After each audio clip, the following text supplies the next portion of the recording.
Bismillahirrahmanirrahim. Assalamualaikum warahmatullahi wabarakatuh. Nama saya Ahmad Mubarak bin Syamsari. Hari ini saya akan membentangkan bagi tajuk sejarah pendidikan di Malaysia. Topik yang ketujuh iaitu perkembangan pendidikan Islam negeri Selangor, transformasi program semasa. Baiklah, kita pergi kepada slide yang pertama iaitu pengenalan. Pendidikan Islam di Selangor berkembang pesat melalui pelbagai inovasi, merangkum sekolah agama, tahfiz dan institusi pendidikan tinggi Islam. Seiring dengan kemajuan teknologi dan perubahan sistem pendidikan global, transformasi diperlukan untuk memastikan keberkesanan pembelajaran. Saya akan membahagikan kepada dua bahagian, iaitu yang pertama penggunaan teknologi digital dalam pembelajaran dan satu lagi pelaksanaan kurikulum integrasi.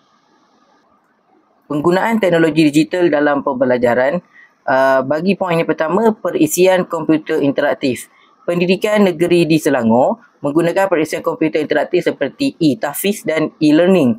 Ini memudahkan para pelajar untuk belajar di dalam talian. Jadi tidak perlu bersemuka pun dapat belajar.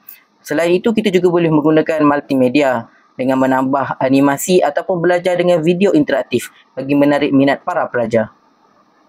Penggunaan teknologi digital yang seterusnya adalah dengan menggunakan platform pembelajaran digital seperti Google Classroom, Google Meet dan sebagainya. Ini dapat menggantikan pembelajaran di dalam kelas dengan pembelajaran di alam maya.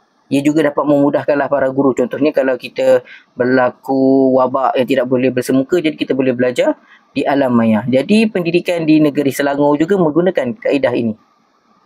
Seterusnya untuk pelaksanaan kurikulum integrasi, kita juga boleh gabungkan gabungan ilmu nakli dan akli. Contohnya kurikulum moden ni kita boleh gabungkan dengan nilai-nilai Islam.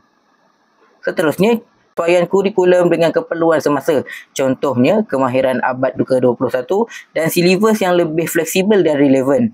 Seterusnya, kita dapat mendidik pendidikan karakter dan nilai moral dalam diri pelajar. Sebagai penutup, kedua inisiatif ini mencerminkan usaha Selangor dalam mengintegrasikan teknologi digital ke dalam sistem pendidikan Islam. Itu sahaja daripada saya tentang perkembangan pendidikan Islam di negeri Selangor. Sekian, Assalamualaikum warahmatullahi wabarakatuh.